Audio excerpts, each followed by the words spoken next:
நண்பர்களே வணக்கம். நான் சஜா. நான் இன்னைக்கு பகிர்ந்துக்கு போற புரட்சி தலைவர் எம்ஜிஆரை பற்றியான ஒரு தகவல் உண்மையிலேயே ரொம்ப என்னை அதிர்ச்சி அடைய செய்த ஒரு சம்பவம்.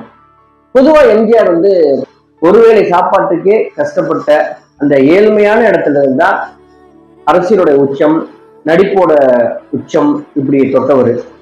ஆனா என்னைக்குமே கஷ்டப்பட்ட இடத்துல இருந்து வந்தாலும் கூட அவர் சுயமரியாதைக்கு எந்த இடத்துலையும் அவர் பங்கம் விளைவிக்கிற மாதிரி சுயமரியாதையை விட்டு கொடுக்கிறவரா நீங்க ஒரு சம்பவத்தை கூட கேள்விப்பட்டிருக்கவே முடியாது.